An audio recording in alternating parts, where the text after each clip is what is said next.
చూసిన ఓ దగ్గర నేను 10 లక్షల ఫోన్లు ట్యాప్ చేసిండు కేసీఆర్. చేస్తే గీస్తే ఒకడో ఇద్దరో లుచ్చగాళ్ళ ఫోన్లు ట్యాప్ చేసి ఉండొచ్చు, నాకెమెరిక కానీ చేస్తే చేసి ఉండొచ్చు దొంగలు లంగలి, ఎందుకంటే పోలీసుల పనేది. కానీ దానికి ఏదో పెద్ద అంతర్జాతీయ కుంభకోణం ఏందో జరిగిపోయింది, ఏమో అయిపోయింది. ఎందుకు ఇవన్నీ డ్రామాలు? ఎందుకంటే ప్రజల మనసు అటెన్షన్ డైవర్ట్ చేయాలి.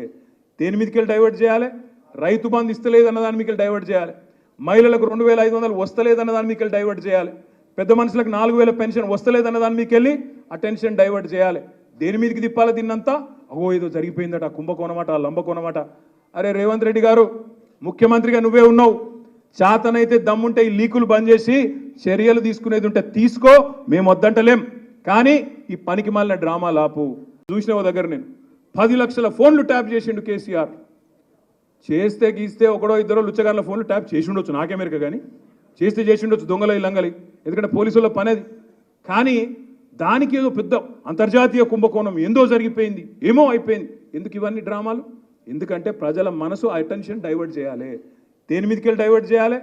రైతు బంధు ఇస్తలేదన్న దాని మీకు డైవర్ట్ చేయాలి, మహిళలకు 2500 వస్తలేదన్న దాని మీకు డైవర్ట్ చేయాలి, పెద్ద మనుషులకు 4000 పెన్షన్ వస్తలేదన్న దాని మీకు వెళ్ళి అటెన్షన్ డైవర్ట్ చేయాలి. దేని మీదకి తిప్పాలి దీన్నంతా? అగో ఏదో జరిగిపోయిందట, కుంభకోణమట, లంబకోణమట.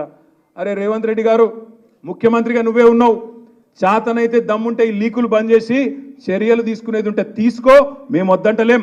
కానీ ఈ పనికి మాలిన డ్రామా లాపు.